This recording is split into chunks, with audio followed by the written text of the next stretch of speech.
Amen. Okay, our speaker for this evening is Joshua White. Thank you again, and I pray we're blessed.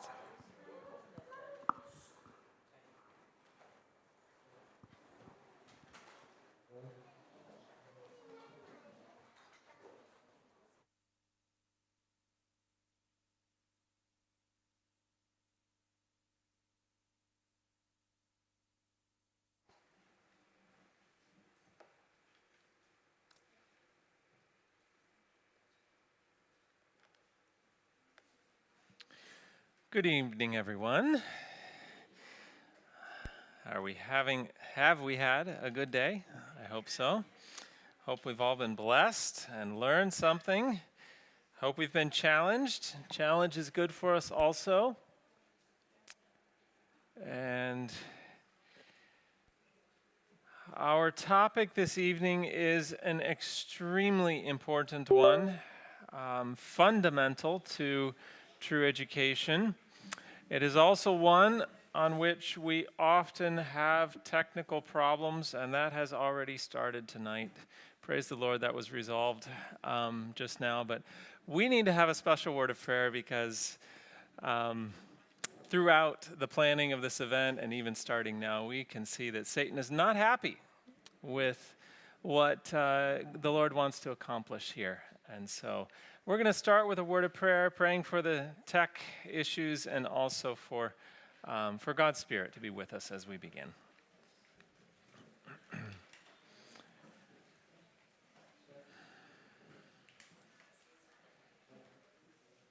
Our dear Father in heaven, thank you, Lord, for the blessings that you've given us today. Thank you for everyone who is here and that you've brought us here safely. Thank you for the privilege and the opportunity to meet here and learn more of you and of your ways. Father, we know that Satan is not happy with what we're doing here and with what you want to teach us. He wants to distract us, and he wants to prevent these messages from going forth. And I want to pray in a special way for the live streaming and the technology involved, that you will place your hand over that and may it move forward without any problems. And Lord, for each one of us here tonight, may the Holy Spirit be here in a mighty and powerful way to give us understanding, clarity of mind, and a practical application for all that we discuss. And I pray, Lord, that you'll speak through me. May this message and these words be from you. For it's in Jesus' name I ask and pray. Amen. Amen. Okay. Our topic this evening is somewhat in two parts. Our first part is a topic that I think maybe there's several here that I know are familiar with, where we're going to study a little more into this message of, and the counsel of waiting until around 8 to 10 for the formal academic study. And we're going to talk about that. And so I know some of you have heard that material. It's good to repeat it though, right? Good to hear it again. And it's good to lay that foundation. Then we're going to take some of that also in the second part of the message and apply it into some other principles to keep in mind in early childhood. How many have ever grown a fruit tree or have a fruit tree in your garden? Oh, wow, quite a few of us. Okay, how many are familiar with the process of starting a fruit tree from nothing? Now, most of us, if we buy a fruit tree, we buy it in a pot, right? And we transplant it. How many are familiar with the process needed before you bought that fruit tree? Anyone? Okay, very few of us. Let me explain a little bit of how that works. There's something called grafting. Now, you have to have a rootstock that is obtained in different ways. Sometimes you can plant a seed of a certain variety, and there's different types of rootstock that help determine the characteristics and the disease resistance and various aspects of that tree. But the rootstock is not going to produce the fruit that you want to eat. If you want a particular, let's say you want, I'm just going to name a variety. Do we know the Golden Delicious apple? Heard that variety? Okay, common variety. If you want a Golden Delicious apple, you cannot plant a Golden Delicious apple seed. You will not get a Golden Delicious apple. You'll get something else that tastes probably pretty bad. You actually have to grow a rootstock first, and then you take some wood from an existing Golden Delicious apple tree, that's called scion wood, and you graft it into the rootstock, okay? Now, that rootstock then, that graft then has to bond into what you're grafting it into, and it takes some time. It has to develop, it has to intertwine and become strong. Then the roots of the rootstock need to continue to develop and grow strong as that graft bonds, and this all takes some time. It takes about 3 years for the graft to become fully strong, for the roots to develop well, and to reach a point where you are ready to start producing fruit. So here we have a tree that's maybe about 3 years old, and we can start expecting to get some fruit from that. Although this tree right here really has too many flowers, you would want to pluck some of those flowers off so that you didn't stress the tree. So what will happen if, let's suppose you grafted this tree and right away in the first year it produced, let's say, 10 apples on this little bud right here, which theoretically could happen. What do you think would happen with that graft that's not fully bonded? With the weight of the apples, it'll break the graft, right? And the same with the roots. If the roots are not strong, disease will take hold, the fruit won't be good. So you see, there's a period of time in which a strength must be developed to prevent disease later on, to have a healthy tree, and to support the weight of fruit bearing. What's interesting is you can trick a tree into producing earlier. Let me show you a picture here. This is a real photo, someone on a fruit production forum that I found. They have taken an established rootstock and they took some budwood. It's called a fruiting spur from a pear, I think this was, and they grafted it in and it immediately flowered first year. How exciting, right? I don't have to wait 3 or 4 years to get fruit. What's going to happen with this? It's going to break off the graft, exactly. And the person recognized it. He said, don't worry, I plucked all the flowers off, because he understands what needs to happen. But this is a very good example, because what will happen is you might end up with something like this. That poor tree. And it's exciting, isn't it? Oh, look at all this fruit I get to eat. When in reality, you have weakened this tree for life. It will never be strong. It will never be able to resist disease. If those branches don't break off, it will never resist disease as well. There is a great object lesson in all of this. And I'm going to continue to kind of refer back to this as we talk through these lessons. We read in child guidance that the lessons learned, the habits formed during the years of infancy and childhood have more to do with the formation of the character and the direction of the life than have all the instruction and training of after years. So what happens in the first few years is a vital time of forming roots, of connecting the graft, of developing strength so that it can support fruit bearing later on. And what happens in the early years form the character of the life. These branches on this tree will never be straight and tall, will they? They've been bent while they're young. They've grown like that. Now, I mentioned this principle yesterday. Let me read it here. Parents, it says, should be the only teachers of their children until they have reached 8 or 10 years of age. As fast as their minds can comprehend it, the parents should open before them God's great book of nature. The only schoolroom for children until 8 or 10 years of age should be in the open air, amid the opening flowers and nature's beautiful scenery, and their most familiar textbook, The Treasures of Nature. I talked a little bit about this yesterday. So what is it saying? In the first years, who should the teachers be? Parents, okay. What should the textbook be? Nature, it says, all right? The classroom should be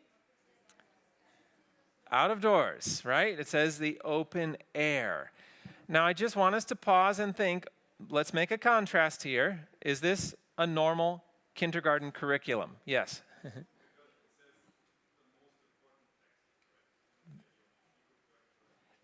Yes, so let's go back here. It says, fast as their minds should comprehend it, they should open before them God's great book of nature. And it says the only schoolroom, and it says the most familiar textbook. And we would want to put that together with the statement that I read last night that says the mother should not use textbooks, should not use books at all. And I believe there is a statement that says the only textbook, The Treasures of Nature. So there's different terminology used, but thank you for asking that qualification. Definitely the only schoolroom should be out of doors. So what is happening in the world? With the opposite, exactly. We see the push to get children away from the parents. We see the textbook is certainly not nature these days. If children learn anything about nature, it's usually from a book about nature, not actually getting out in nature. And then the classroom being the out of doors is, again, a rare thing. So, and a lot of people say, well, that's okay. I mean, children are learning. That's the important part. They need to be learning. Well, true, they need to be learning. But we need to ask the question, what should they be learning? That little fruit tree, it is destined to produce fruit, but is there a time to produce fruit and a time for growth and development, right? So there's stages of development, and we need to understand this. And I just want to read here a statement from a scientific article and just mentioning sort of a summary of what we're going to look into. And it just points out the very fact that there is no research evidence to support claims that earlier is better, talking about this push for the academics at an early age. By contrast, a considerable body of evidence clearly indicates the crucial importance of play in young children's development, the value of an extended period of playful learning before the start of formal schooling, and the damaging consequences of starting the formal learning of literacy and numeracy too young. And so this is the research that this writer is just summarizing and saying we don't have research indicating that trying to push it earlier is actually helpful. But let's delve into some of that research. And I do want to say, what I'm covering tonight is about a half hour, 40 minutes of material that I could spend 5-6 hours on, right? I mean, we have entire books on this topic. So if you have clarifications, please feel free to raise them in the Q&A. If you want more material on this, you can look this message up on YouTube. I have various messages where I do go into it in greater detail. We'll have books available on the resource table tomorrow. So there's a lot more, but we're just covering an overview. So if it piques your interest, please continue to study. So let's consider some brain development. First of all, there are various aspects of brain development. We have synaptic pruning and growth. We have specialization, apoptosis, all sorts of things happening. But one of the most important is something called myelination. Myelin is an electrically insulating compound, coats the axon of the neuron. It speeds the information transfer. And this is a major, as I mentioned, a major part of development. When we see a child, they're learning to walk, they're learning to talk, they're learning to reason things, they're developing their mental abilities. A lot of this is founded in the process of myelination, because myelination is what enables the transmission of information along a neuron with efficiency. Previous to myelination, it's pretty inefficient. Now, this process of myelination and development occurs on a schedule. And from conception to 15 months, we have very basic brain development. From 15 months into 4.5 years, this is when the child is developing the limbic system, which has a lot to do with emotional security, very connected with relationship development. This is why children need to be with their parents as much as possible, especially mom, during this age when they're developing their understanding of connection, relationship. This is vital. We'll talk more about that later this week. From 4.5 into about 7 years in girls and about 9 years in boys, we have the gestalt areas that are developing.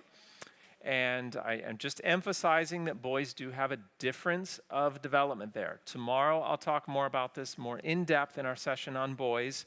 But I think most parents, if you have raised a boy and a girl, you've noticed big differences in development and at least in behavior, which is based in the development. So there's about a 2-year developmental difference there. And I say difference, not that one is slower than the other. The way we often measure it, we tend to say that one is slower than the other, but that's really not the case. It is just a difference in development. And then at around 7 years in girls, around 9 years in boys, we have the logic areas of the brain that begin their major time of development. And we can generalize this in left hemisphere and right hemisphere. It's not strictly an anatomical thing between the hemispheres, but it's a good generalization to say that the left hemisphere tends to deal with detail, parts and processes of language, linear patterns, logic, critical thinking, numbers, reasoning skills, while the right hemisphere tends to deal with images, rhythm, emotion, intuition, imagination, creativity, feeling, faith, belief, and large motor control. All right, so looking at these two areas of the brain, which would we need if we were going to sit down and learn from a textbook? The left, absolutely. You're going to need the detail, the language, the logic, all of that is essential for academic learning as we know it. Not to say you're not going to use the right hemisphere, but you need that left. So let's go back to our schedule. We see the major stage of the logic areas of the brain, that development doesn't really kick in until around 7 years in girls and about 9 years in boys. And then the frontal lobe also, which not going to go into right now, but that starts at around 8. It's major surge, especially the primary motor cortex, which is very important for handwriting and things like that. So, what's a typical school starting age? Let's face it. 4 or 5, yeah. If you're in France, it's 3, I think now is compulsory age. It keeps getting earlier. Some of the Scandinavian countries still have 7, which is amazing. But we keep seeing a push for earlier and earlier. But even if it's 7, you're just barely getting a start on the development of an area that's really needed for academic learning.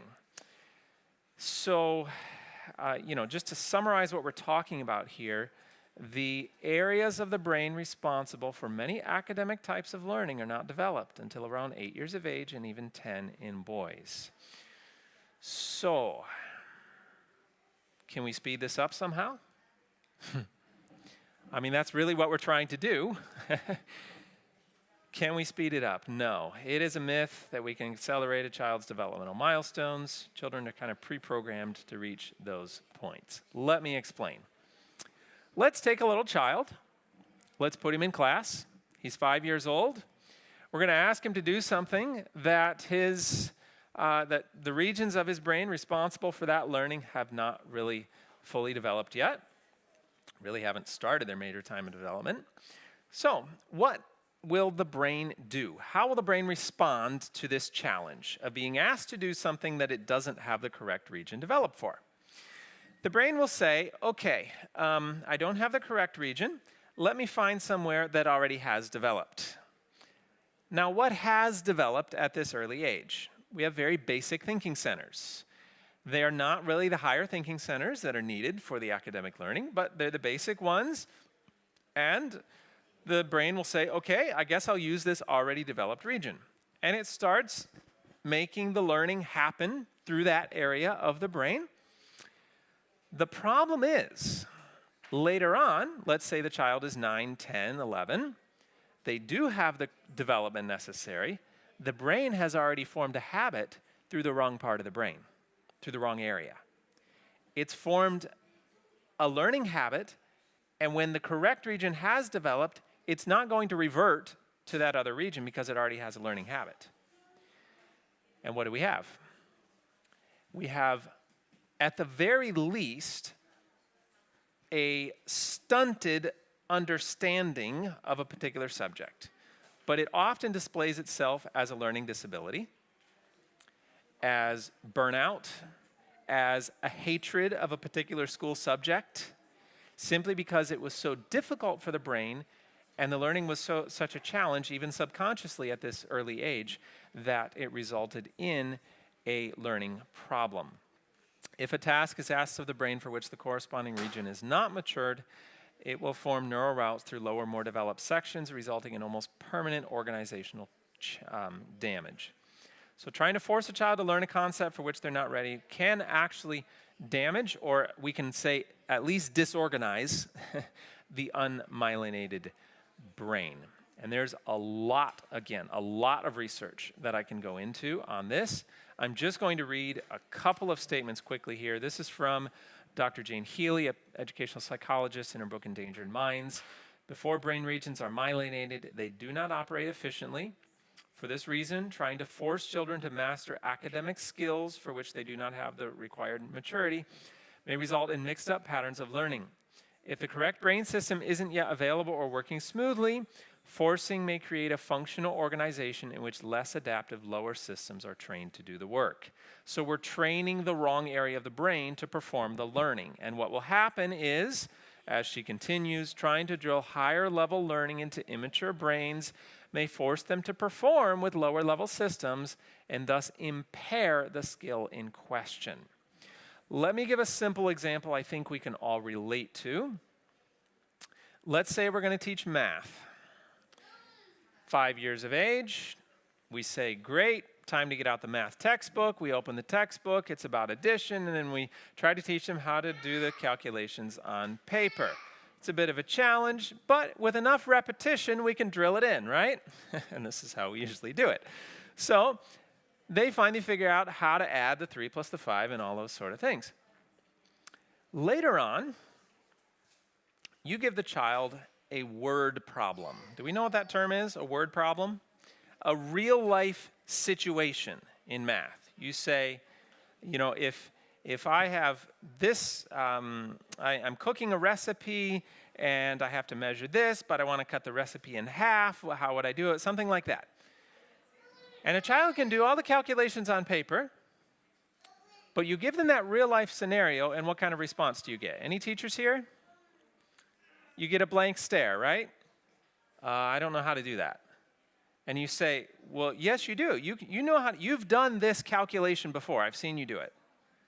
But you see, they have no connection between the real life situation and the calculation they're doing on paper. Why? Because they've learned it on paper in an abstract way from an early age. It's been routed through the basic thinking center of the brain that can do that by rote over and over, but they lack the conceptual understanding of what they're actually doing. Whereas if we flip that around and we learn practically from an early age where they grasp the concepts, then later on you take that and you put that on paper when the brain is ready, and in minutes they'll learn what usually takes months and years to drill into the brain. And so what we can actually create by starting too early is something called learned helplessness. They start to believe that they cannot learn particular subjects because it's just been so frustrating at an early age. And as Dr. Healy continues, any learning that has to be pushed into a child may end up doing more harm than good. And here is the scenario we find ourselves in. Plunge daily into the fire of inappropriate expectation, children's early promise shrivels, non-learning becomes a habit. They can be labeled, treated, exhorted, eventually tutored, but the basic issue remains unchanged. The school and the child are on different schedules. So we need to be patient. We need to allow that brain development to occur before teaching what is inappropriate for the age. But does this mean a child cannot learn math? Does this mean they cannot learn science? Not at all. But you need to learn this in practical, hands-on ways rather than sitting down with a textbook. Is there math to learn in the kitchen? Yeah? Loads of it. How about in the garden? We talked about this a little bit last night. Can you learn math in the garden? Can you learn math in a workshop? Can you learn history through telling stories? Can you learn science through everyday life and in being in the garden? Can you learn botany? And there's so many ways to learn the academic subjects.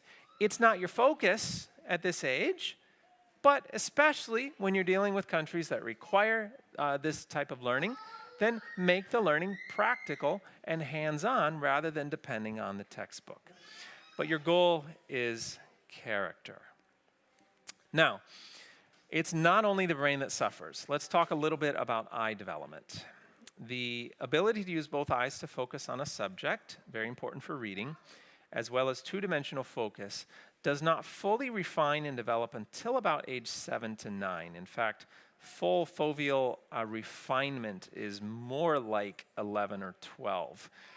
So what happens is as we ask a child to try to focus on a printed page and read, it can actually cause a lot of stress to the eye because it's not developed fully yet. And this can cause an inflammation of the eyeball or a stress on the physical eyeball, and this can lead to myopia. Do we all know what myopia is? Is this a term you're familiar with? No. Okay. Nearsightedness. Are we familiar with that term?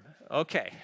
Two different terms, same condition, nearsightedness. It's when you look into the distance and it's blurry and you squint to see something into the distance, right? And you have to come closer to be able to focus on it. That's the most common eye problem in the world today. And it is very linked with close-up work at an early age. So to understand this well, let's see, the normal eye here is very rounded in shape with a focal point at the back of the eyeball, whereas the myopic eye becomes elongated. That changes the focal point to farther up in the eyeball. Now, when we look into the distance, say you look out the window or something right here, even just looking up front as you're looking at me, this is a natural, relaxed state for the eyeball. It's comfortable, it's not stressing it. But when you look at something up close, be that a textbook, be that, let's just do a sample here. You pull out your cell phone. Where do you use it? Out here? Not usually.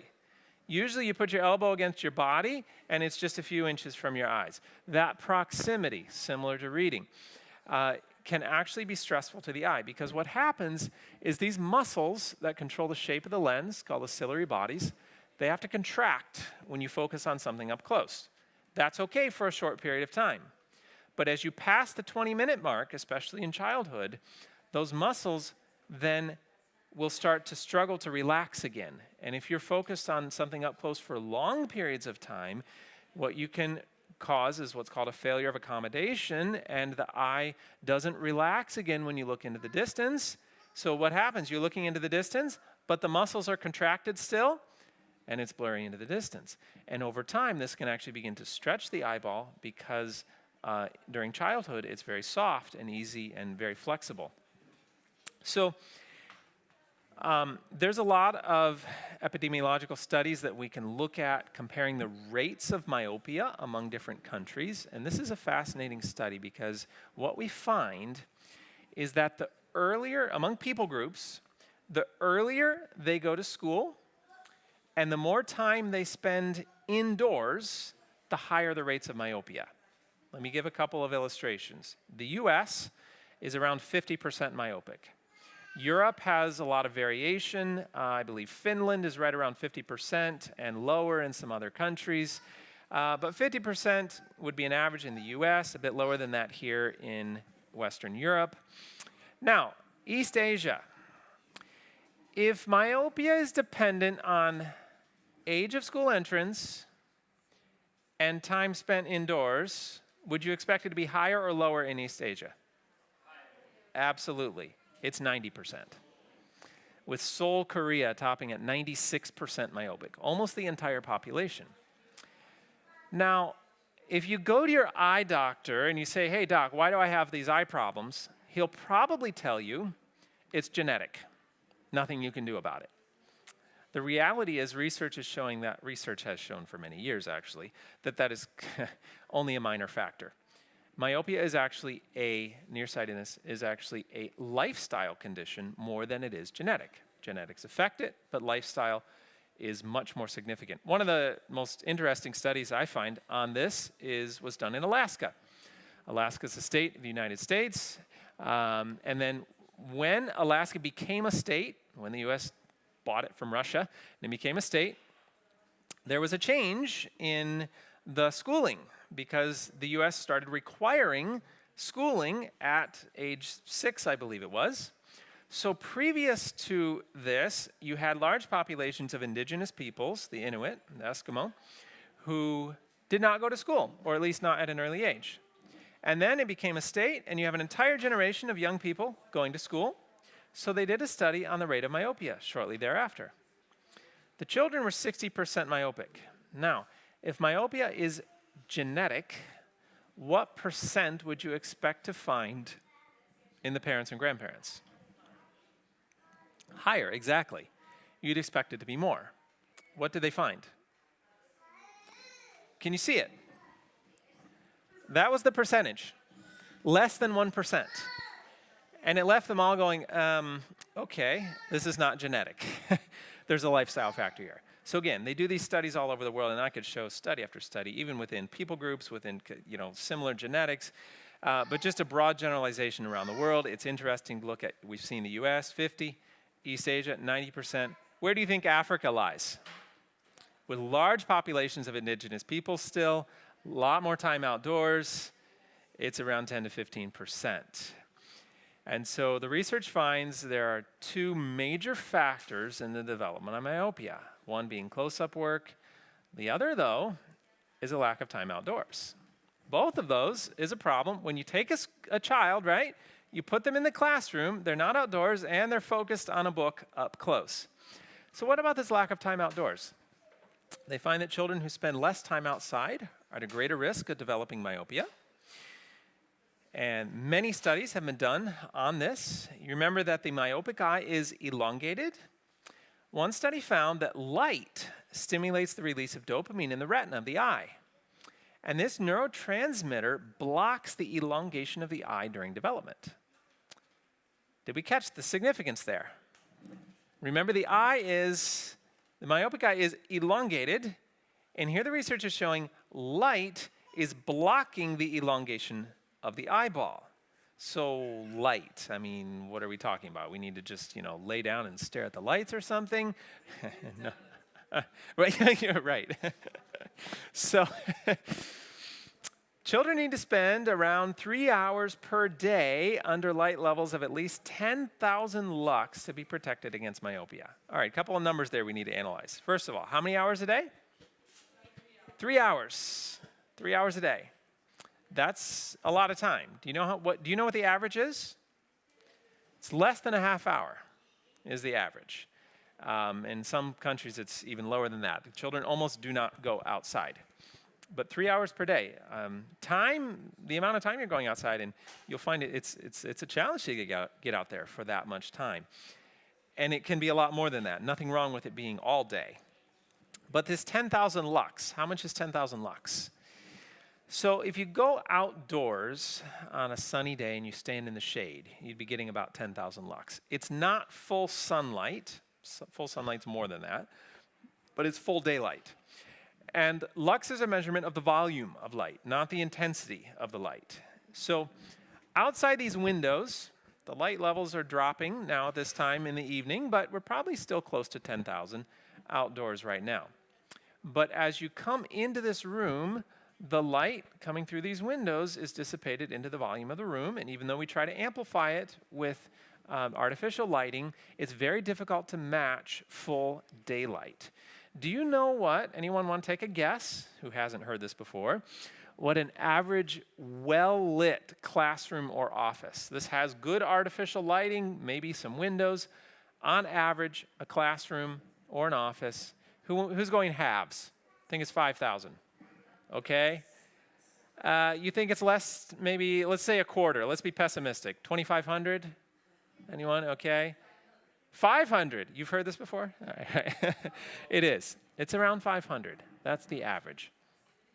That was a good guess. Far below what's really necessary for eye development. And children are not going to get that lux unless they're actually getting outside. So you've got to spend around 3 hours a day. I actually have a friend, and I've known of many instances of this, but this was just a personal friend who had very severe myopia. She was about 12 years old. She was told that at the rate her myopia was progressing, she'd be legally blind within about a year. And the mother asked the doctor, what do you think's causing this? Is there anything we can do? The doctor goes, no, it's genetic, nothing you can do about it.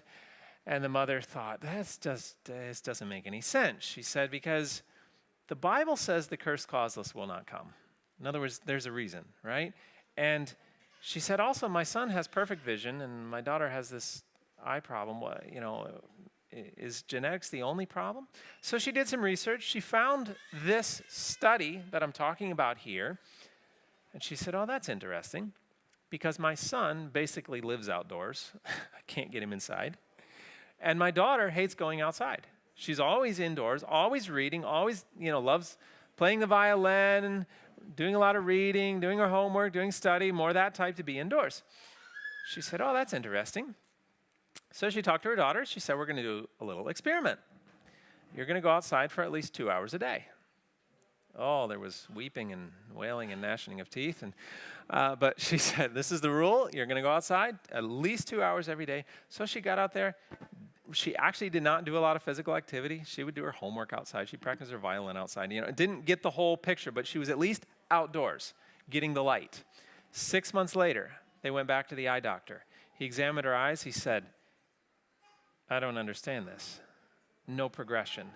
They said, thank you very much. Went home, didn't tell the doctor what they were doing. A year passed, back to the eye doctor. He examined her eyes. He said, I've never seen anything like this. I don't understand what's going on. I have no explanation for it, but your eyes are the same as they were a year ago. You've not had a progression in your myopia. And so they did tell the doctor what they were doing, and the doctor said, that's just coincidence. There's no connection. Of course, there was connection. These were God's methods, right? And the research actually shows that you can heal myopia. The problem is, a child gets diagnosed with slight myopia. I did a consult recently. Someone was telling me, they had their children's eyes examined, and the doctor said, oh, you need to get them in glasses right away. And I looked at the level. They were barely even myopic. It was just a tiny little bit. But what happens? Remember, looking at things up close stresses the eye. So what do? We put corrective lenses. What does that do to the eye's perspective? If you study the optics of it, it actually brings it closer to the eye. What's that going to do? Further stress the eye, which means what? Later you're going to need a stronger prescription. And it literally causes the myopia to develop when we put the lenses on at an early age. But it's well documented. We have a child, if they start developing some myopia, get them outdoors, take a few months break from any close-up work, and the eye can correct itself and heal. God created us to heal. So spend several hours outside every day, limit the close-up work and the reading, limit and eliminate the screen time, among other things. We'll talk more about that later. Okay. Teachers, or anyone who remembers what it was like to be in the classroom, what are the two most common commands given to children?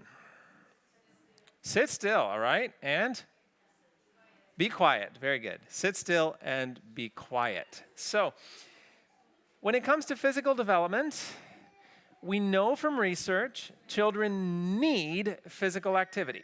They actually cannot develop without proper physical activity. I talked about some of the benefits of that yesterday, how it lays the foundation. We know from brain research it is essential for the development of the cerebellum. It is important for building connections between the neurons. It is important for developing what is known as the proprioceptive system, which is linked with an underdeveloped proprioceptive system is linked with learning disabilities. And children need to develop this through whole body activity. Probably the most fascinating link is something known as the brain-derived neurotrophic factor. This is a chemical that is very beneficial for the brain at any age, but the link in childhood is that it is required for myelination to proceed, and it actually speeds the process of myelination and the extent of the final process. This is vital for development, right? We've talked about the myelination process. So we would want to ask, how do we get BDNF? Any guesses? Physical activity, when we move our muscles, it causes the release of a chain of proteins that triggers the release of BDNF into the brain. So literally, children have to move for their brain to develop. So what happens? We take a child, we put them in the classroom, we tell them, sit still, stop moving around so much. We're preventing their brain from developing. And what do we have here? Small children should be left free as lambs to run out of doors, to be free and happy. Should be allowed the most favorable opportunities to lay the foundation for sound constitutions. There we're talking about a foundation. Remember the example of the fruit tree. This is how you're developing strength, is in the physical activity. Now, I just want to give a little word of caution here. I think maybe some of us are familiar with this, and what I've often seen, and maybe some of us know of examples of this, we've misunderstood this to mean that in the morning, okay, free as lambs. So in the morning, we give them some breakfast, then open the door, come back at supper time. Have we seen this? And the children just grow up without any direction, just playing for 8 or 10 years until mom says, oh, you're 8 now. I better get serious about training you. Is that what this is saying? No, not at all. You have any lambs? You have any sheep here in Europe, in Austria? I'm sure we've seen this, right? When the little lambs are out playing, who's nearby? The shepherd, yes. Who else? The mother sheep, right? They're keeping a close eye. This is not talking about the absence of the mother. Or the father. This is talking about the environment. So as much as possible, much of the day as possible should be active. By all means, play together and work together. Spend time together and be active. Okay, but we talked about telling them to sit still. We're preventing the brain from developing. What about the language development? How many of us have ever noticed a group of children playing? Or shall I say, have you ever heard a group of children playing? Are they quiet? No, definitely not quiet. They're chattering and talking and laughing and yelling and running, and that's normal. Now, what about one child by himself? Just a little child playing. Is he quiet? Not usually, right? He continues talking to whom? To his toys, to himself, just carrying on a conversation. This is known as stream of consciousness speech, or sometimes called outer speech. You see, as children, they don't have the ability of inner speech, which is the ability to internalize your thoughts, think them through without saying it out loud. Children actually need to think out loud, and they have to verbalize it. And the process of learning to internalize their thoughts comes through verbalizing them, and then over time, they start to develop the internalization. It's around 5 or 6, and then it moving on until around 8 when it's really begun to be very internalized. So what happens if we take a child and we tell them to sit still? Now we're preventing their brain from developing. And we tell them to be quiet. Now we're preventing them from thinking. Not a good recipe for proper childhood development, right? Good language, like the synapses that make it possible, is gained only from interactive engagement. Children need to talk as well as to hear. And in the classroom, it's just constant trying to talk to them rather than with them. Also, think about silent reading. Here's a statement from Dr. Carla Hannaford. So insistent is the need for outer speech, to hear one's own voice and thoughts, she's talking about during childhood, that silent reading is ineffective before the age of 7. Take a child, tell them to sit still, read a book to themselves. They're not going to get much out of it. They have to hear it. They have to verbalize it. So make sure you have lots of individual time with adults, be allowed to talk to themselves, and talk together. This is one of the best things you can do to help a child do well academically, is actually just engage in conversation. Research is very clear. This builds reading skills more than just about anything else, because you're building a practical, real-life vocabulary in the brain that later, when they start reading, they connect something to. And it's real and applicable. Okay. I know I'm moving quickly here. Again, bring up questions if you want clarification in the Q&A, or reference more videos on this on YouTube. Let's talk about emotional development. Now, it's well known from the research that emotional development lays the foundation for cognitive development. Children need solid emotional security for them to feel comfortable enough to learn. Now, that's not a conscious thing. But that's the brain's response, because the brain views emotional security as a fundamental need of survival.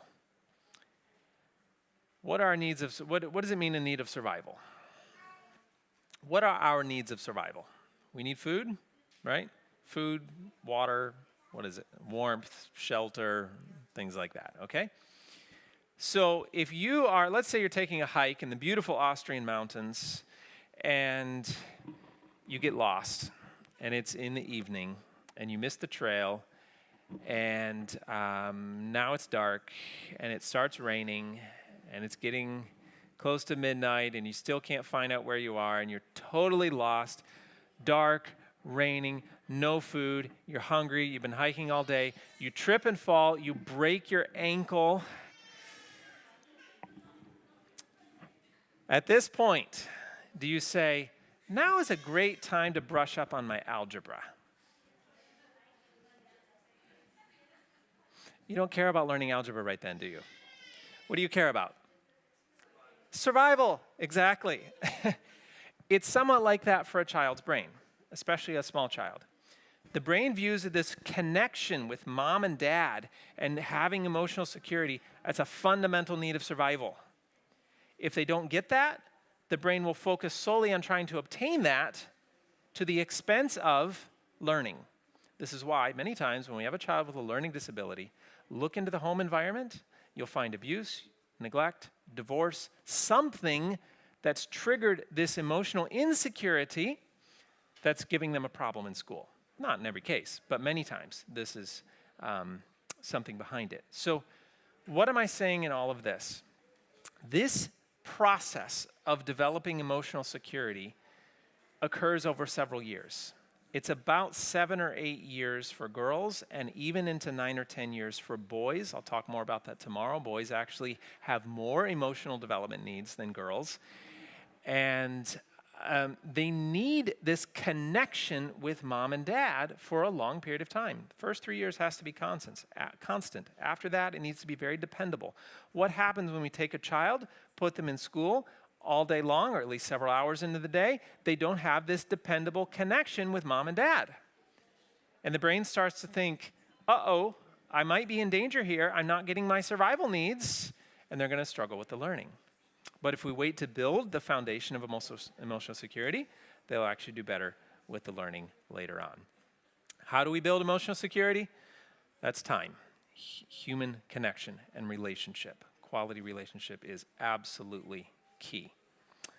All right, lots of research on that. Quote from Harvard, Dr. Raymond Moore in his book School Can Wait wrote extensively on this.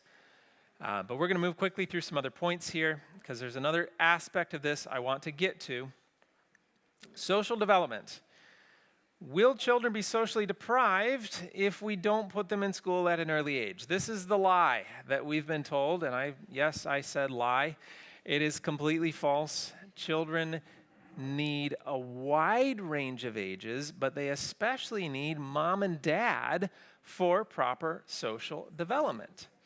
It's really common sense. I could talk about all the studies. I could talk about the studies on socialization done between public school students and homeschooled students, and they found the homeschooled students were 3 times better socialized than the public schooled students. This is on objective socialization assessments done by Larry Shires and Thomas Smedley, 2 studies that were done.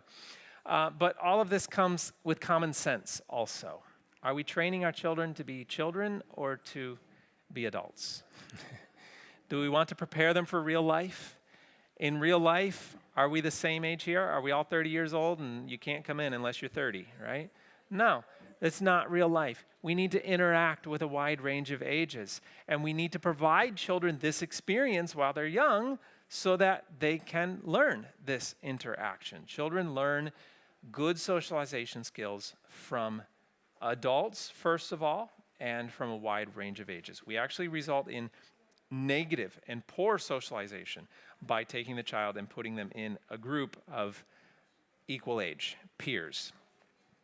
Ask me more on that in the Q&A if you want that tomorrow.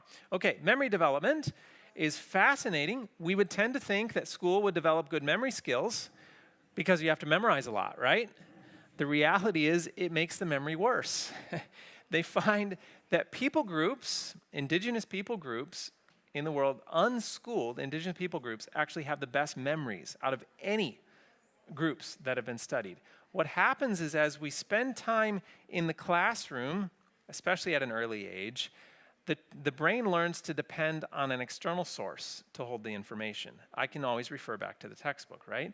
And the memorization becomes rote and artificial rather than connected with real life. And the studies, maybe I'll just read this. This is incredible. The North Queensland Aborigines recite a song by memory that takes 5 nights to complete. Primitive peoples can observe a herd of several hundred animals and detect the absence of a single animal and know which one it is without counting. Many of their vocabularies are full of names for very detailed aspects of the world around them. This is incredible. I've actually seen it. I remember an experience in Tanzania, Africa. And I was at a large mission and sharing some of this material. And an individual came up to me afterward and said, you know, I can attest to that. She explained that there at the mission, they have a large herd of cattle. And they hire Maasai. Anyone know of the Maasai? A famous tribe in Africa for taking care of cows. They hire Maasai men to take care of their cattle. And this person told me, these men can bring the cows to get water in the evening. And they merely glance over the herd and they tell their buddy, hey, we're missing such and such a cow. And they just name the cow. Out of, it could be many, many. And she said one day, she went and she talked to them. She goes, I'm kind of the director here. I'm supposed to be, in charge of this. Can you please teach me how you guys know when you're missing a cow? And they looked at her with shock on their face, like, how do you not know when you're missing a cow? I mean, that's obvious. And it was to them, right? And it's just an example of what I've seen and heard many other examples of that, well, it's explained here. While the schooled person depends heavily on external signs, such as the written word, to hold knowledge for him, the primitive native depends on memory. Every detail of a landscape is remembered with what seems to be a photographic memory, even the first time passing through. Though most children have an eidetic memory, it is rare among schooled adults, but not among primitive non-schooled adults. So we're training the mind to depend on something else. We need that natural experience, spending time in practical work especially. Okay, now I want to briefly touch on a big question for a lot of parents, and that is the development of reading skills, because we've been taught that we need to start the reading really early. And I mean, parents now, they're like reading to the child while they're still in the womb, and flashcards as soon as possible, and baby Einstein and whatever else has come up with to try to teach the child to read at an early age. And we have it in our mind that you've got to start them early or they'll never learn to read well. In reality, the opposite is true. In fact, if we look around the world, some of the countries that start reading instruction the earliest and the most intensive have the lowest rates of literacy. Whereas countries that start later typically have very high rates of literacy, Scandinavian countries, for example. So, the question would be, okay, what is the right age to start reading? What's the correct age? Let's keep this in mind. In many schools, children are identified as behind with reading before they would have even started school in many other countries. You ever think about that? In the UK, for example, typically they start pretty early with the reading instruction. A child might be 6, not reading well, and they say, oh no, they're delayed. In Finland, they haven't even gone to school yet. Nobody's worried about whether they're reading or not. They're not delayed at all. So what's delayed? According to whom, right? The reality is what's more important is not so much the age, but the foundation that we lay. What is a good foundation for reading? The foundation for later reading, and in particular reading comprehension, is language. Okay, so if we want to help our children learn to read, we need to start with good language skills. How do we develop good language skills? Talking, exactly. It's a pretty simple one. Every parent can do this, and every child usually likes to do it. They love to ask questions. Take advantage of that. Engage in conversation. Answer those questions. Ask questions back. And you're actually building a good foundation for the reading skills. So, first step, talk together. Secondly, answer the questions. When they say, Mom, how do I write my name? Mom, what's that sign say? Mom, can you read me this book? Mom, what's that name of that book? How do I write this letter? Can you show me how to do an A? Whatever it is. Answer those questions. Take a little moment here and there. And what you're doing is actually building a framework, building a foundation. And what will usually happen in the majority of cases is that as we focus on this, rather than the flashcards and the word lists and the drills and trying to help them learn, just focus on building a foundation. And when the brain's ready, they'll put it together and teach themselves how to read. And I've seen it it's actually studied in a great majority of cases. A child will literally teach themselves how to read when they're ready for it. And how much stress we can avoid, right? Rather than this pressure at an early age, which actually tends to result in poor reading. Typically, when we follow this model, and then I'll add a third point here, make sure when you're using books, it's not something you're forced to have to read that's uninteresting, but rather it's something interesting, stories, you're looking up some information you want to learn, something like that.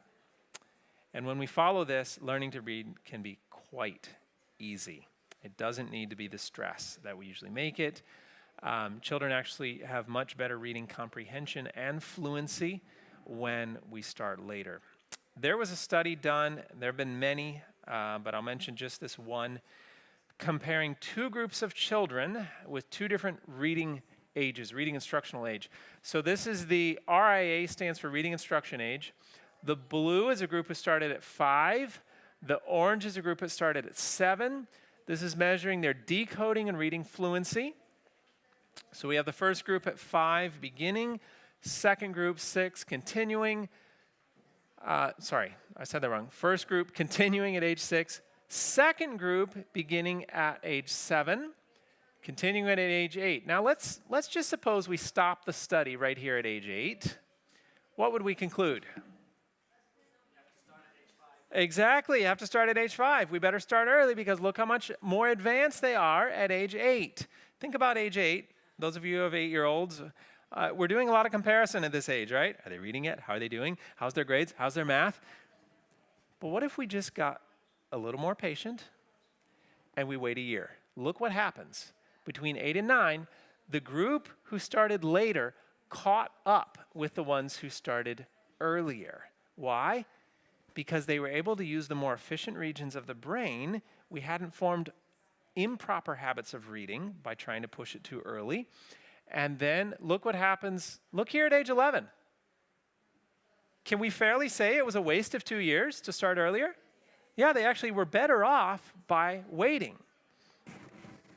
And I know the question came up earlier, probably will come up again. Okay, what about those children who teach themselves how to read out of their own interest? Again, that's okay as long as we also need to recognize that many times our children are in such a literary environment that it's only natural that they want to learn those things. But sometimes we need to do a little redirection. Spend more time outdoors, and there won't be such a drive to spend time in the books. But it's still, some children do learn how to read naturally at an earlier age. It's okay to know how. We're not preventing that. But we can understand that when it comes to actually teaching them, waiting will help. And what happens if they learn to read early? We need to keep the reading to a minimum and short periods of time so we don't stress the eyes, as we've talked about already, okay? Again, lots of studies on this. The children who started at 5 developed less positive attitudes to reading and showed poorer text comprehension than those children who started later. We often bring up Montessori schools, which are famous for teaching reading early. And they found the Montessori children did have an advantage over the public school children at age 5, but look what happened by age 12. No advantage again. And here's the thing that we often forget about, and I'm going to focus on this in just a minute here, but we can focus on the reading abilities, but I want to ask, what did those Montessori children miss out on in that time that we were focused on the reading? Relationship building, character development, time in nature, practical work, all those things, that's what should be happening when they're young. All right. This was amazing. This particular study, let me just mention it. 2 kindergarten classrooms. Actually districts, so there were more than one kindergartens. In one district, they put children in intensive reading instruction, starting in kindergarten. Excellent tutors, lots of books, very interesting. Everything to give them a head start at reading. Another group, 0 reading instruction. Just science, learning hands-on science, practical work. The books were there if they wanted them. Third grade, so we've gone 4 years later. They tested those children on reading abilities. The group with 0 reading instruction, initially, they'd had probably some by 3rd grade, but the ones who had started off with 0 reading instruction were more advanced in their reading skills than those who had had specialized tutoring and reading instruction. So again, the studies are very consistent on that. All right. We've covered these practical points. The effect on boys, we're going to cover this more in depth tomorrow, so I'm just moving past this just to mention that because of the difference in brain development, all the negative effects we're talking about, you're going to see them more strongly in the boys. This is why boys are struggling more in school than the girls, okay? And again, we'll cover all that tomorrow. ADHD, we don't have time to go into it. Ask me about it in the Q&A if you want, but the research is very clear. There was a well-known study out of Stanford University that showed that delaying kindergarten entrance will significantly lower the incidence of ADHD. One study found a 1-year delay in school entrance reduced the incidence of ADHD behavior by 73%. That is major in the research. 73% reduction with just 1 year. Can you imagine if we wait till 8 to 10, right? So a lot of research on that. Now, a couple other points on this. Will the children be left behind if we wait until 8 to 10? Now, here's the beauty of it. No, they won't be left behind. They'll actually do a lot better because the brain is ready. Children who start the academic study after age 8 usually end up far ahead of the early starters. When we give them time for their minds to develop, they will experience a lot less frustration. When the academics do begin, they'll learn a lot faster because they're ready to learn it. Study after study has shown this. Here was a study on 300 individuals who started school at around age 8 or later. All of them quickly caught up with their classes. In most cases, performed well above the class average. There's substantial agreement among school entrance age researchers that children who enter school later are significantly higher in academic achievement than those who enter earlier. The late starters generally excel in behavior, social skills, leadership. And we say, how is this possible? Let me give a simple example, okay? I'm not saying that this is an exact what is taught in each grade, but this is kind of a scenario of how we usually do school, and we're going to make it a contrast, all right? So let's imagine in first grade, we're going to start with some basic addition, some basic math. So brain's not quite ready for it, but we can do it through a lot of drill and repetition, right? So we're going to do 3 plus 5. They don't have a concept of the addition, but you can teach it on paper.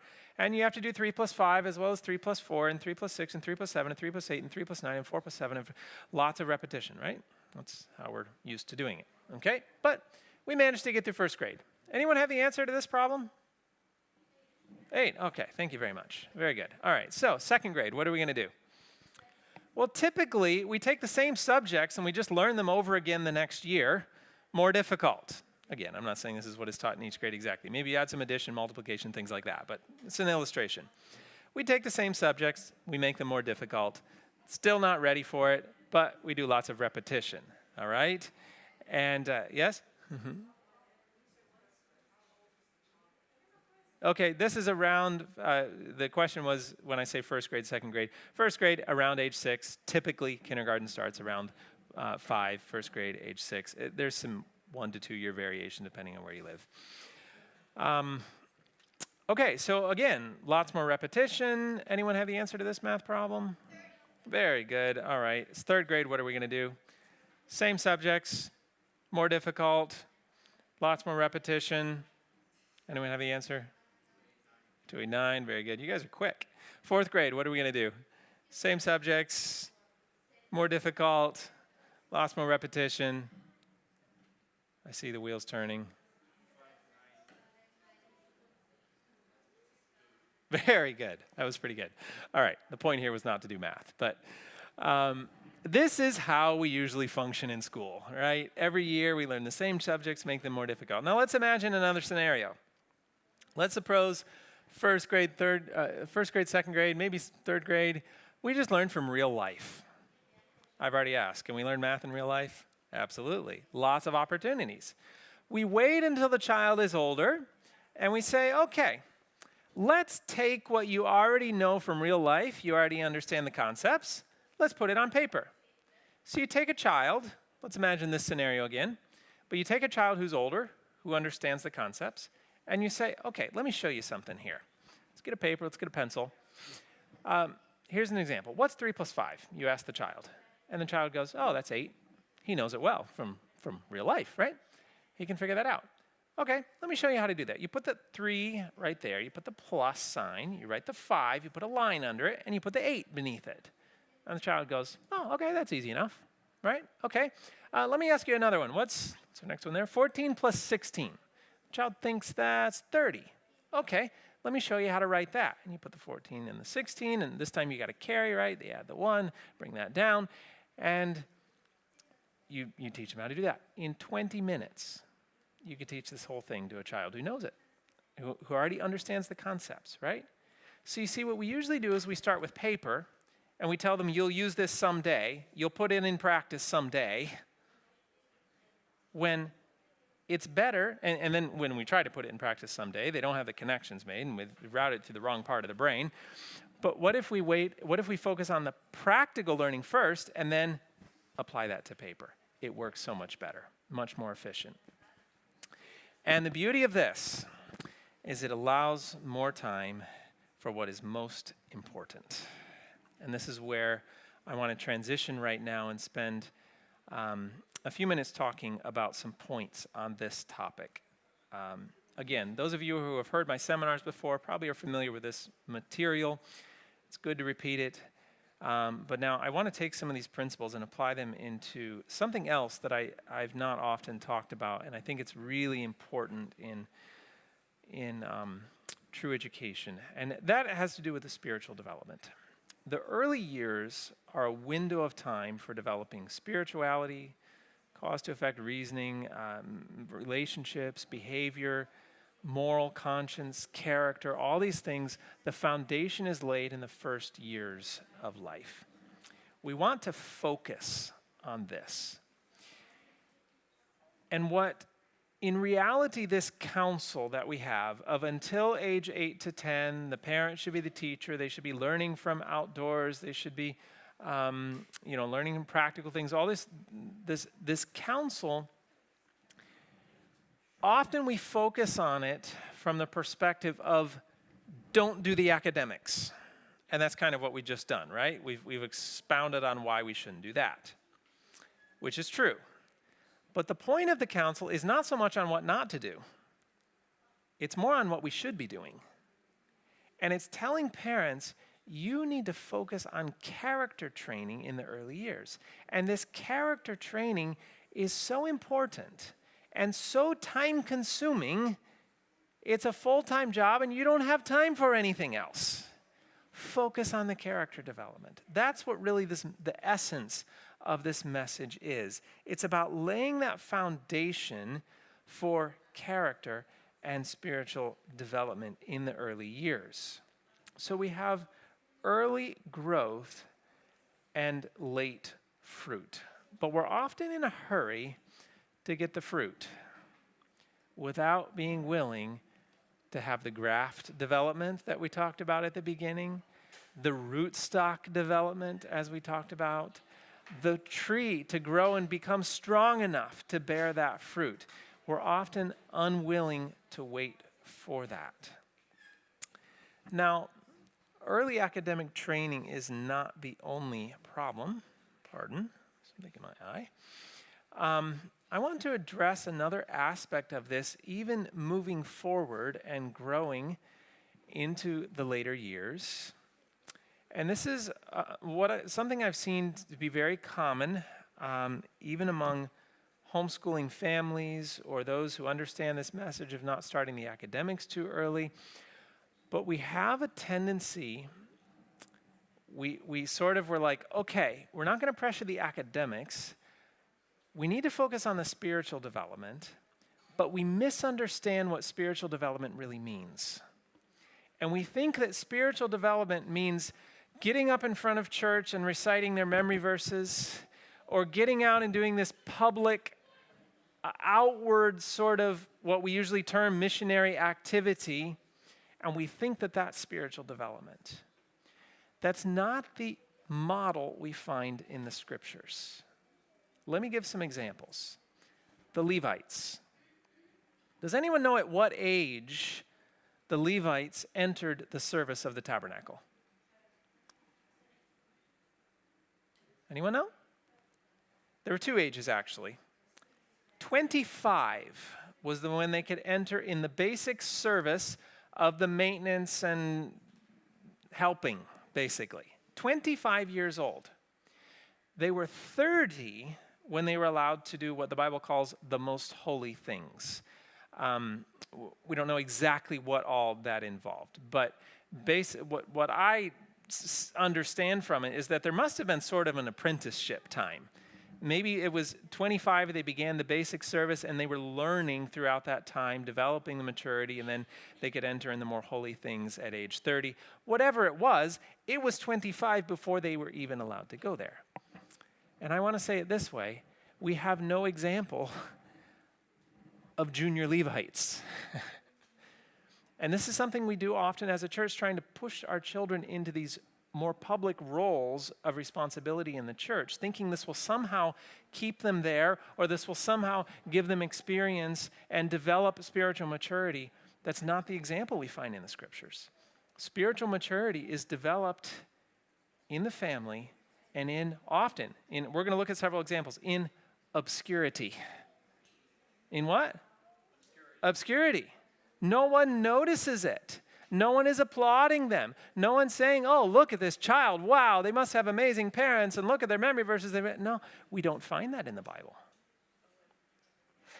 Let's look at a few examples. Joseph.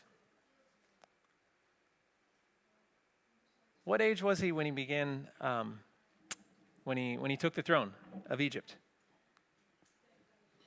Anyone know? This is Genesis. Yeah, it's 30.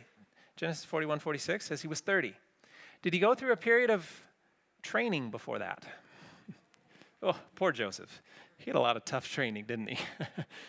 We know that he passed his youth in the true education environment of his home, which the book Education says had 3 important components: his father teaching him, useful work, and communion with God. A time of obscurity. And then he had the prison and many other factors.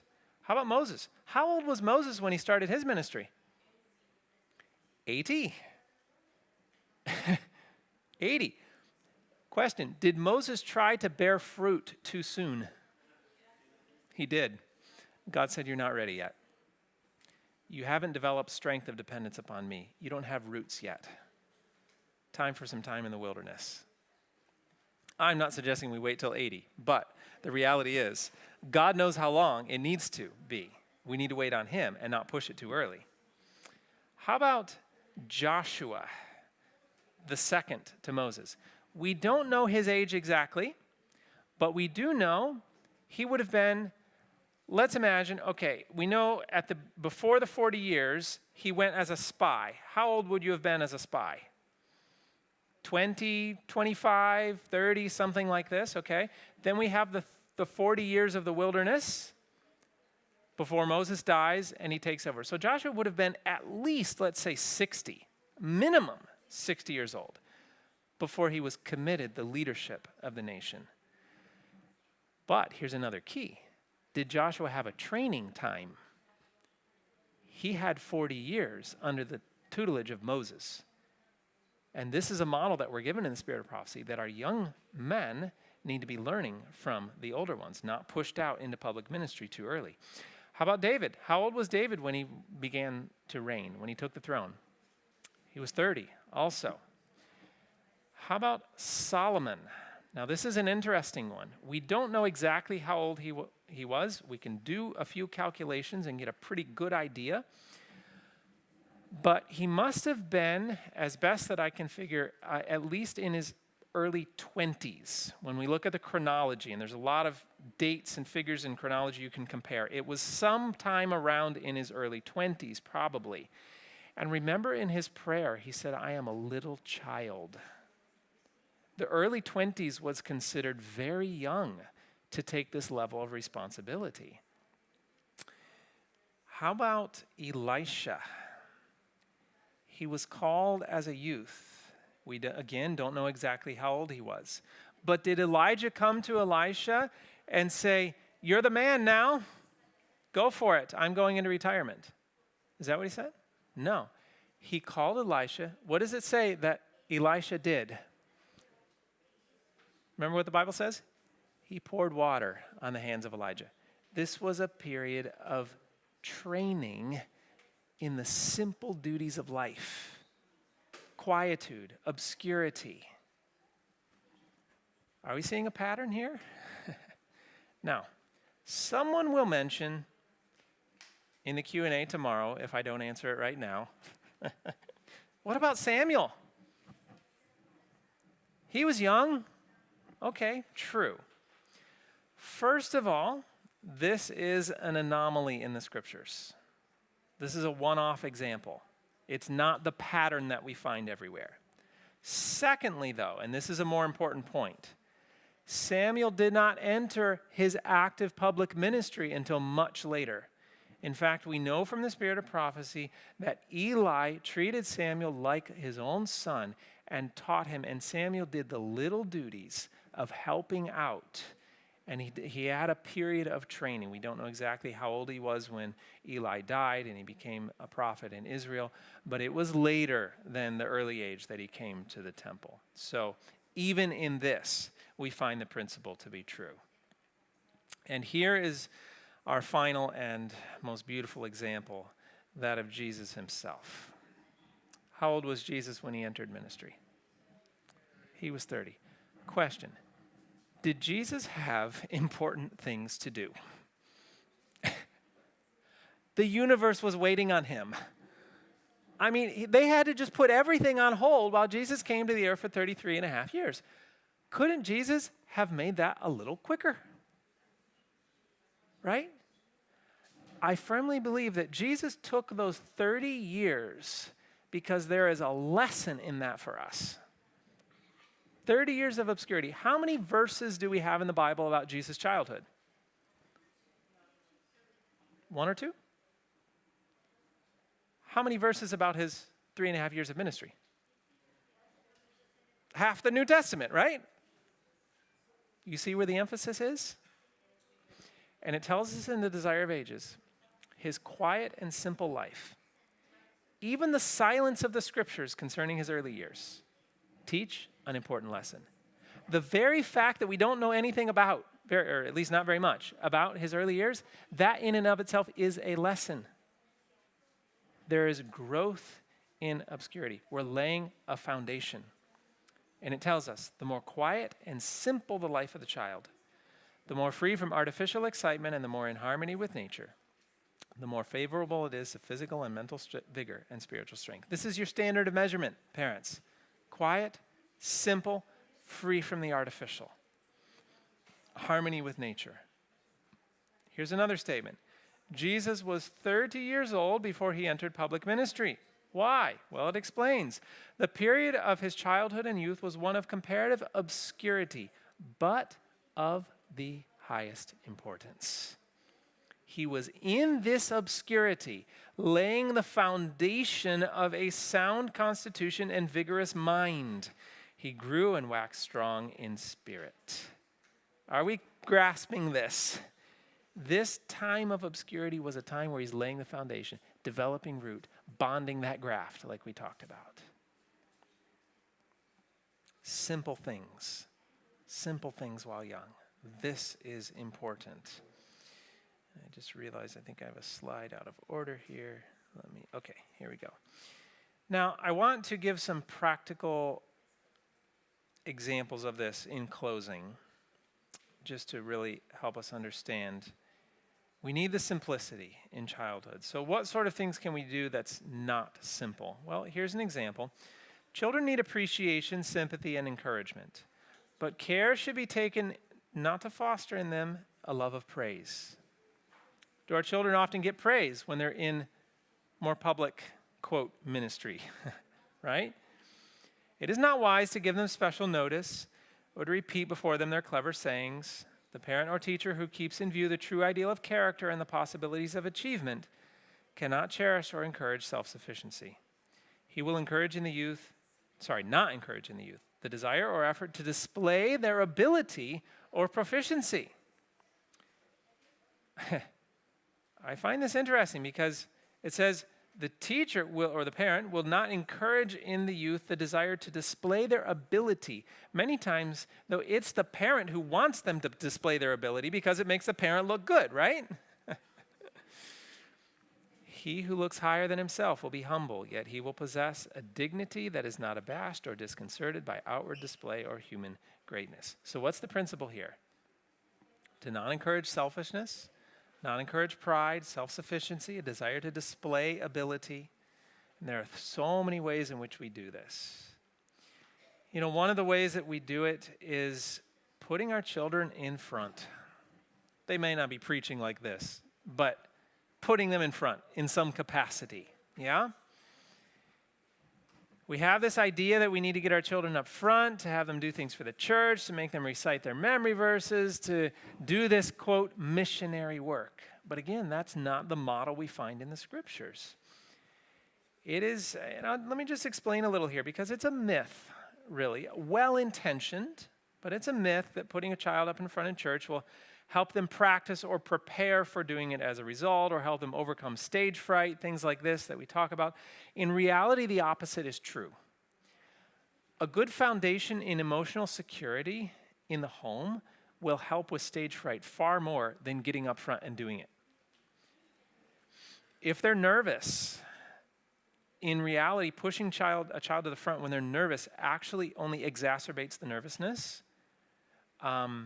What they need is more time, more development, more emotional security that is built. Now, if they like getting up front and they're not nervous, typically we think, oh, great, let them do it. That's an even bigger problem because it means that they've learned to like the attention, at least. Even if it's not praise, at least it's the attention. And we've read that we should not be allowing that. Some people say, well, it's the Spirit of Prophecy says in the end times, children will be preaching the gospel when adults can't. And so we need to be preparing them for this. It's not exactly what it says. It says that this will be miraculous. In the examples of the past and in the future, the Holy Spirit will intervene and use these children in a miraculous way because there is no option for the adults to do that. It does not say that they've been practicing their sermons and so the time comes that they take this role. No, this is a miraculous something. They need to be prepared, yes. How are they prepared? In the same way that Jesus was prepared. In the obscurity, the quietude of the right foundation in the home. And I've seen many times children who appeared very spiritually grounded. They preached sermons. They could recite memory verses. But at home, well, they weren't such little angels. And I've seen many reach young adulthood and not be so interested in spiritual things as it appeared they were when they were younger. Why? Because they lacked root. The graft hadn't bonded. Musical performance. This is another one. We read musical talent too often fosters pride and ambition for display. This is a big temptation. While I'm on the topic of music, ask me about this in the Q&A if you want. I can elaborate on it. But the principle of learning music applies to what we're talking about here. Later is better when it comes to formal music study. Children should be exposed to music, singing, playing around on the piano, things like that. But when it comes to formal lessons, it is better to wait until around 8 to 10. They will typically learn a lot faster. They have the maturity for it. You won't have to tell them to practice. They will advance in a few months what it often takes a child a few years to learn when they're started earlier. And they appreciate the real purpose and the joy of music better when they're started later. And so we need to be careful about this also. Now, what about as they get older? Here's a principle to keep in mind. Let our young men and young women go forth as evangelists and Bible workers. So, is there a role to fill in public work? Absolutely. But notice, again, it says, in company with a worker of experience who can show them how to labor successfully. So, and again, we're not talking about childhood here. It says young men and young women. So when that age comes, even then we don't send them by themselves. There's development of experience that has to happen. The inexperienced ones should not be sent out alone. They should stand right by the side of older and experienced ministers where they could educate them. And, I've seen the sad story, as I've worked in a lot of mission organizations around the world, I've seen many young people who are sent out for mission service, who lose their way spiritually in that time. We often focus on what a benefit and a blessing it is to them, and it can be for many young people in the right environment, but I've also seen many lose their way. What's actually more successful is if the whole family goes and serves. This is a beautiful thing I've seen many times. It's just a warning that we need to be very careful. As it says, they should not be sent out alone. So in closing, we talked about the fruit tree. We saw there was a need to develop a strong graft, the strong roots, the strong limbs before we start bearing the fruit. Otherwise, we stunt the tree. So suppose you had this tree right here. How many of you would be excited to see this in the springtime? Let's be honest. I know I've given the background. You're like, I probably shouldn't raise my hand. But yes, let's be honest. We'd be excited, right? Yay, wow, look at this incredible harvest of fruit I'm going to have. What's going to happen to this little tree, though, if every one of those flowers pollinates? Any good orchardist knows something here. As difficult as it is to wait, every one of those flowers or those little fruits that develop, depending on the tree and the species and what it is, a lot of times you wait till the fruit just starts. Every one of those needs plucked off. You don't want any fruit to be born right now at this stage. Why? Because you recognize it's a time that graft is still developing and the roots are still growing. This is a foundational growth stage, and a good orchardist knows that though the fruit looks good, and everyone will congratulate him on his fruit trees. Wow, I can't believe it. Look at your fruit. He knows something. It's not good for the long-term health of the tree. He knows that he needs to actually prevent the fruit at this age and allow the strength to develop and the foundation to be laid. So what's the point here? It's not only that we don't push the fruit early. We've kind of talked about that. It's also that we may need to, you know what God did to Moses, right? He said, not time yet, not ready yet. We may, as parents sometimes, we may need to redirect and actually hold it back a little bit. Not so much out of the child's interest, but out of the social pressure that parents face. And I'll close with this statement. The gradual development of the plant from the seed is an object lesson in child training. We've been talking about the tree, but we find the same thing in the growth of the plant.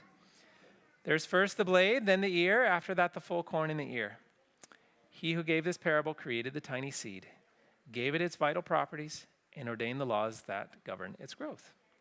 The little ones should be educated in childlike simplicity.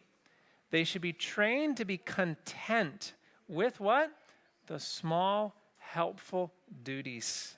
There we have it, in the home, simple things. The pleasures and experiences natural to their years.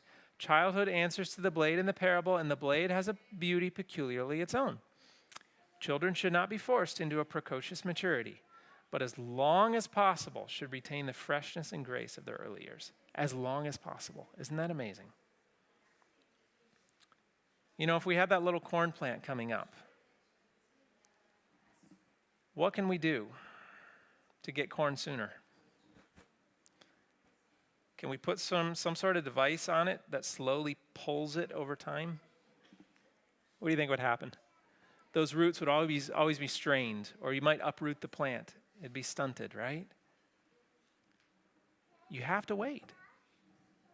In fact, you have to give that plant what it needs at that stage. How many grow corn? Anyone?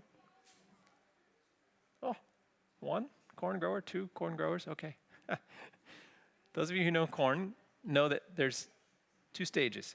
Well, not two stages only, but they're in the early weeks, months of the corn growing, it needs lots of water. Later on, when the ears are forming and you're waiting for it to dry and turn into grain, you don't want water, right?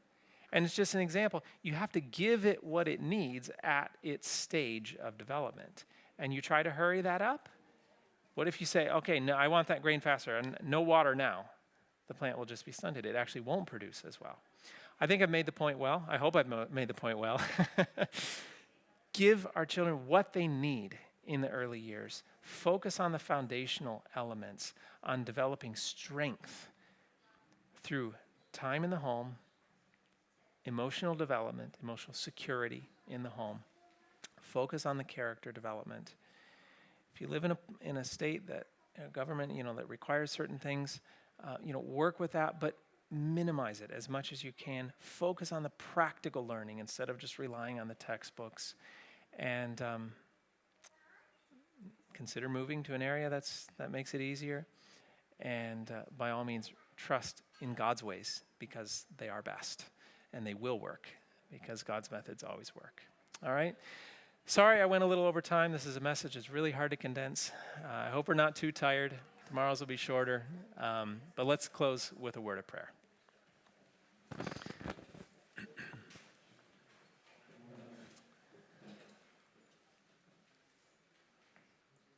Our dear Father in heaven, thank you for all that we've learned.